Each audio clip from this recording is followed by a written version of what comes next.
Okay, before we start the press conference, I just want to introduce myself. My name is Pallam Raju.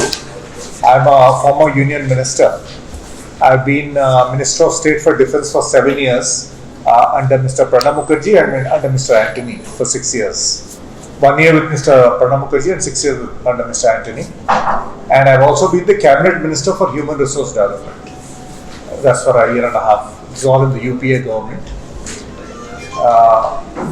Right now, I'm the Pradesh Returning Officer for the state of Maharashtra for conducting the All India Congress Committee elections. And today I've come to address the press conference in Thiruvananthapuram regarding the Bharat Jodo Yatra. And we are conducting this press conference in 24 locations across the country to create awareness of the Bharat Jodo Yatra. Most of you are aware of the objectives and the details of the Yatra, but nevertheless, I think when we have a face-to-face interaction, it will be good to explain the objectives, what exactly is the message that the All India Congress is trying to convey to the public through the Yatra, and what exactly we hope to bridge through this Yatra is what I would like to address through this press conference. So again, it's a pleasure to meet all of you. Most of you are meeting for the first time. And this is the second press conference that I've been doing in Thiruvananthapuram. And so coming to the subject of the day, this is a very, very momentous occasion for the nation, as I don't know when the last time such a long Padayatra had ever been done in the country. I think the last one was by Mr. Chandrasekhar, former Prime Minister of India, who did a yatra in the 60s, I think, or 70s. He did this yatra. And from Kanyakumari to Kashmir, he did it. And now Rahulji is attempting to do it beginning on the 7th. And the yatra will cover around 12 states and 2 union territories and cover a distance of 3,500 kilometers.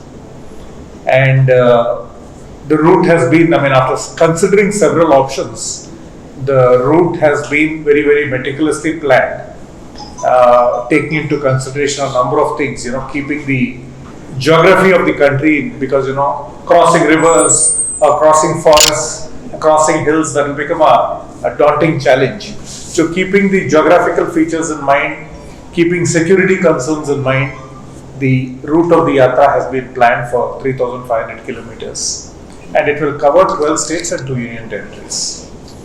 So again, why is Rahulji doing this yatra? Earlier this year, the Congress party had a meeting in Udaipur to discuss and brainstorm on what's happening in the country and how do we counter the misgovernance that is happening in the country. And during that session where all the senior leaders had participated, all the thinking people of the Congress party had been participated, we decided that it is important to have a mass contact program and with a message. And that message is Bharat Jodo. Because what we feel is, across several spheres, the country is getting divided. Primarily, there is a huge economic division that has happened, the haves and the have-nots. And the people who have sunk below the poverty line, that number has substantially increased. What we thought was the strength of the country, which was the middle class, the affordable segment, according to one study, the affordable segment in the middle class, which was around 99 million, over the last 2 years has shrunk to 66 million. That means the purchasing power has come down. And you are looking that we are seeing that the rich are getting richer, the poor are getting poorer. There is a huge economic disparity that has happened across the nation. Secondly, if you look at communal harmony, there is immense distress. There are open and subtle ways to divide the community along communal lines, along regional lines, according to our food habits, all unfortunate. And I think this is not healthy for a vibrant democracy like India.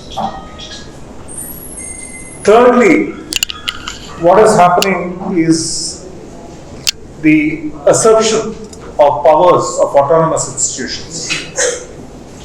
See, we are a very vibrant democracy. We have a vibrant judiciary, we have a healthy media, we have the parliamentary institutions, and then we have the bureaucracy.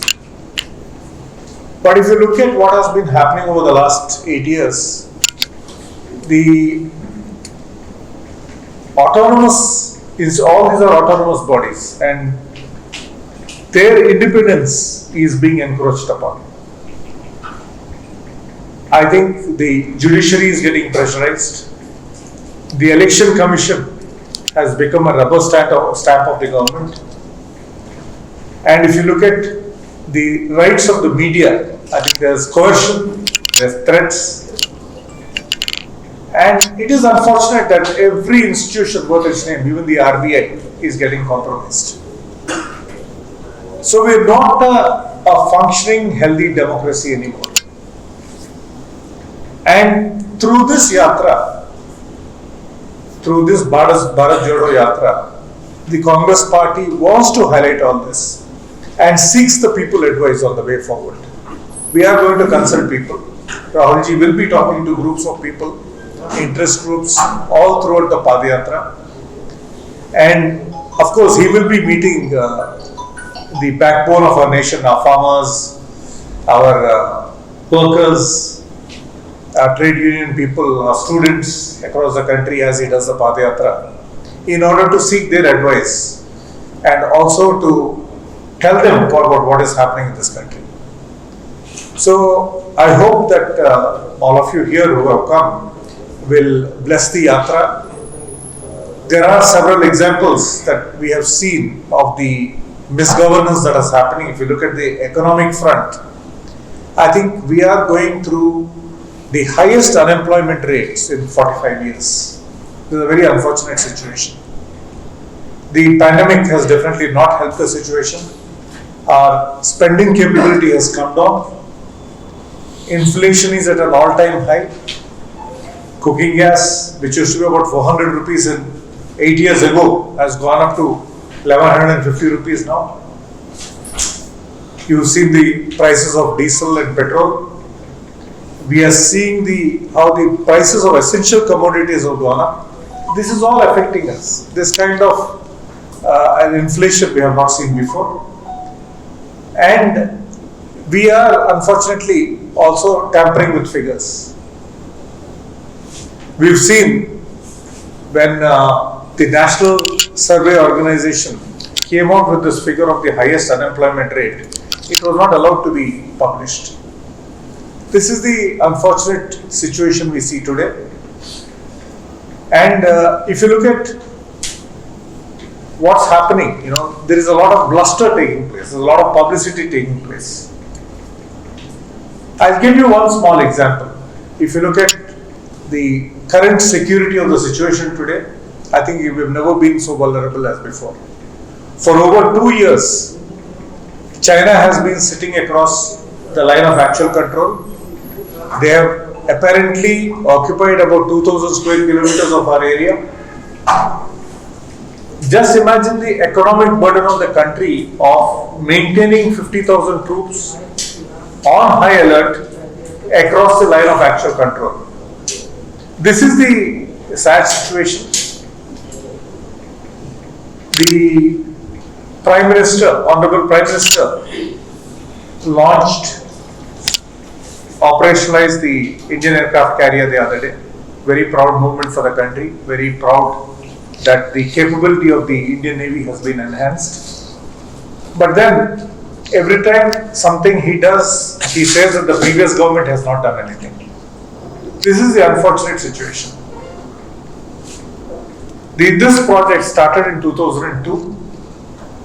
It was launched when Mr. Antony was the Defense Minister, and then finally operationalized when Shri Narendra Modi is the Prime Minister. So it is a continuum. The security of the country, the defense of the nation is a continuum. It has never been politicized like it has been before. I had worked under Mr. Antony.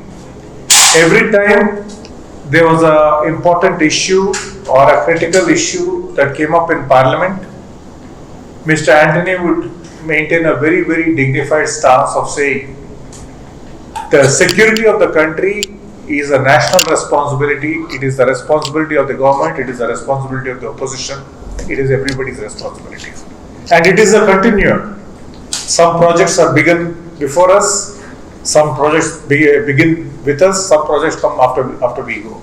But it's a continuum. It is never politicized or compromised. This is the dignified stance that Mr. Antony used to always maintain as a defense minister. If you look at the situation today, every project that is getting released, they say, it's because of us. Nobody else has done anything before. So this kind of an attitude is not a healthy attitude in a vibrant democracy like India. And these are the kind of things that we would like to counter through the Bharat Jodo Yatra. And this is going to be Rahulji's Diksha. He is very, very particular about talking to people along the way, seeking opinions, and creating awareness of the misgovernance and the failures of the current regime. And we seek your support in the conduct of the Yatra. And we want to say that we are going to do this Yatra in a way that it doesn't trouble the public in any way or cause inconvenience to the public in any way. As a responsible national party, we will be doing this, and we seek your blessings. Thank you, and Jai Hind.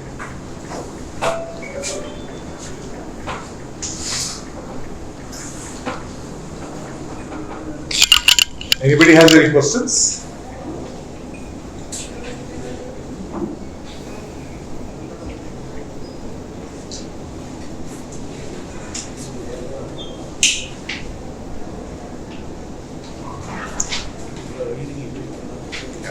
Yeah, take your time, no problem. I will wait at that.